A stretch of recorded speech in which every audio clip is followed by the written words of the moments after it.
ছবি দিচ্ছি, ছবিতে যে আন্ডারলাইন করা আছে সেগুলো তো ভালো করে পড়বে, সেগুলো দেখলেই তো বোঝা যাচ্ছে।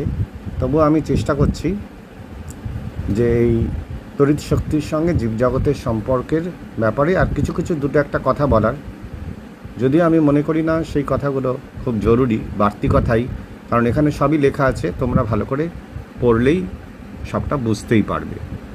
এই যেখানে বলছে যে সমস্ত জীবের দেহের তরলে তড়িৎযুক্ত নানা ধরনের পরমাণু আর পরমাণু জোট থাকে। এই যে তড়িৎযুক্ত পরমাণু আর পরমাণু জোট, এরাই কিন্তু তড়িৎটা এই পরিবহন করে। তড়িৎযুক্ত কণার উপস্থিতির জন্যই জীবদেহের তরলটা তড়িৎ পরিবাহী হয়। যদি তড়িৎযুক্ত কণাগুলো না থাকতো, এই যে পরমাণু আর পরমাণু জোট, তড়িৎযুক্ত পরমাণু জোট যদি না থাকতো, তাহলে কিন্তু জীবদেহের মধ্যে দিয়ে তড়িৎ প্রবাহিত হতো না, এবং শক লাগা যেটাকে বলে, সেই শক, ইলেকট্রিক শক লাগা, সেই অনুভবটাও আমাদের হতো না। আমরা সেটা তো তোমরা আগে পড়োনি, কিন্তু তড়িৎ বিশ্লেষ্যের মধ্যে দিয়েও এইভাবে তড়িৎ প্রবাহিত হয়, তড়িৎ বিশ্লেষ্য তরলের মধ্যে দিয়ে, কারণ তার মধ্যে আয়ন থাকে, আয়নের মধ্যে আয়নগুলো তড়িৎযুক্ত হয়, সেটার জন্য তাদের মধ্যে দিয়ে ব্যাটারি দিয়ে সার্কিট করলে তার মধ্যে দিয়ে তড়িৎ প্রবাহিত হয়। এইখানে ইম্পর্টেন্ট কথাটা কি বলতে চাইছি, এই যে তরলের মধ্যে, জীবদেহের যে তরল, তাতে তড়িৎযুক্ত পরমাণুর জোট থাকে, সেই জন্যই জীবদেহের মধ্যে দিয়ে তরল প্রবাহিত হয়।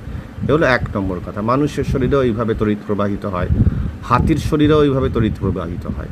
হাতি দেখবে ইলেকট্রিক শক খেলে, বা জীবজন্তুরা ওই ইলেকট্রিকের কাঁটা দিয়ে রাখে না, যাতে জীবজন্তুরা সবজি খেতে, সবজি ধ্বংস করতে না পারে। এই জন্য অনেক সময় চাষিরা এই জীবরা মানে প্রাণীরা যাতে সেটা আক্রমণ না করে, সবজি খেতে গিয়ে সবজি নষ্ট না করে, খেয়ে না ফেলে, সেই জন্য তড়িতের বেড়া দিয়ে রাখে। ওই তড়িতের সঙ্গে সংস্পর্শ হলেই কিন্তু সেই প্রাণীগুলো মারা যায়।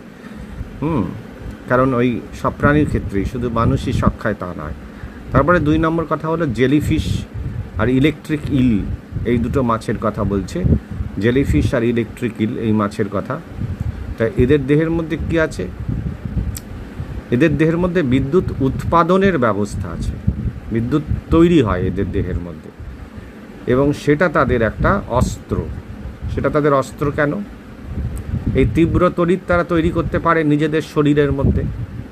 সেই জন্য যখন শত্রুরা তাদেরকে আক্রমণ করতে আসে, সেই তড়িতের জন্য তারা দূরে সরে যায়, তাদের আক্রমণ করতে পারে না।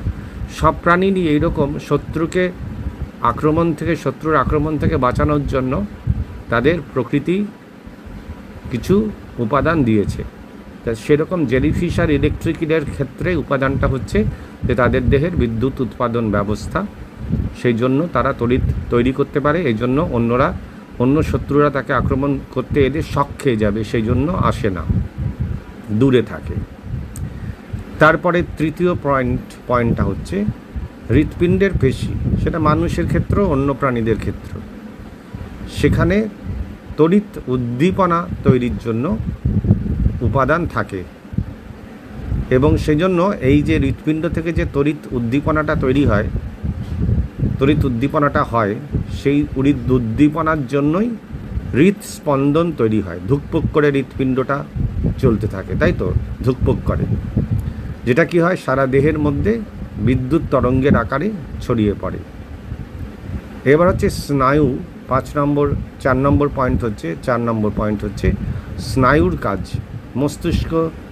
মস্তিষ্ক থেকে স্নায়ু, মস্তিষ্ক আমাদের যদি কাজ না করে, আমরা কিন্তু সাড়া দিতে পারবো না, চলাফেরা করতে পারবো না, এবং বিভিন্ন উত্তেজনায় স্পর্শ করতে পারবো না। কেউ চিমটি কাটলে চেঁচাতে পারবো না, কেউ সুরসুরে দিলে আমাদের আরাম লাগবে না, এগুলো হবে। তা মস্তিষ্কর তরঙ্গটাও কিন্তু সেই তড়িতের তরঙ্গ।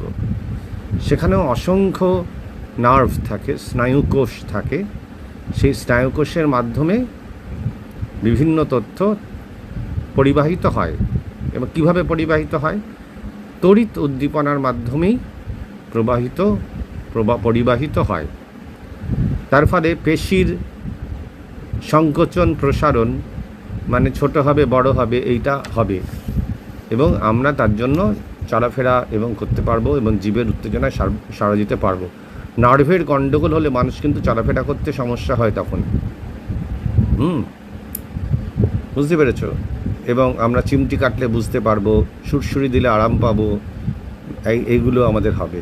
এটা কিসের জন্য হবে? কারণ মস্তিষ্কের অসংখ্য স্নায়ুকোষ থাকে, সেই স্নায়ুকোষের মাধ্যমে তড়িৎ উদ্দীপনার সাহায্যেই, মানে বিভিন্ন স্নায়ুকোষের মাধ্যমে তথ্যগুলো পরিবাহিত হয় তড়িৎ উদ্দীপনার সাহায্যে। তা এইরকম এই সমস্ত যেগুলো, এই যে ওপরের ঘটনাগুলো বললো, এটা কিভাবে বোঝা গেল? 5 নম্বর পয়েন্ট হচ্ছে সেটা নিয়ে, যে স্কুইড বলে এক রকমের অমেরুদণ্ডী, মানে মেরুদণ্ড নেই এরকম একটা প্রাণী আছে, তার স্নায়ুকোষগুলো বেশ বড় বড়। সেই স্নায়ুকোষগুলো নিয়ে পরীক্ষা করা সুবিধেজনক, তাই বিজ্ঞানীরা স্কুইডের স্নায়ুকোষ নিয়ে পরীক্ষা করেছিলেন, গবেষণা করেছিলেন। তখন দেখেছেন যে স্নায়ুকোষের ভেতরে আর বাইরে একটা কোষ তো তোমরা জীববিজ্ঞানে পড়ছো, তার ভিতরে আর বাইরে কণাদের সংখ্যার পার্থক্য আছে। কী কণা? তড়িৎবাহী কণা। এই তড়িৎবাহী কণার সংখ্যার পার্থক্য থাকলেই কিন্তু তড়িৎটা প্রবাহিত হয়, বুঝেছ? এই সংখ্যা ও প্রকৃতিতে পার্থক্য থাকে বলেই তড়িৎবাহী কণাদের সংখ্যা ও প্রকৃতিতে পার্থক্য থাকে। সেটা কীরকম, মানে ব্যাপারটা বোঝাচ্ছি। যেমন ব্যাটারির নেগেটিভ পজিটিভ, একটা নেগেটিভ একটা পজিটিভ, তাহলে এটা প্রকৃতির পার্থক্য আছে। একটা ধনাত্মক মেরু, একটা ঋণাত্মক মেরু, এটা পার্থক্য আছে। সেই পার্থক্যটার জন্যই কিন্তু ব্যাটারির পজিটিভের সঙ্গে নেগেটিভকে একটা তার দিয়ে যোগ করলে, সার্কিট বানালে, সেটা এতক্ষণ পড়াচ্ছিলাম না, আগে পড়াচ্ছিলাম না, তার মধ্যে দিয়ে তড়িৎ প্রবাহিত হয়। কেন তড়িৎ প্রবাহিত হয়? ওই যে ব্যাটারির প্লাস আর মাইনাস ডিফারেন্সটা আছে, পার্থক্যটা আছে, ওই পার্থক্যের জন্যই কিন্তু তড়িৎটা তারের মধ্যে দিয়ে প্রবাহিত হয়।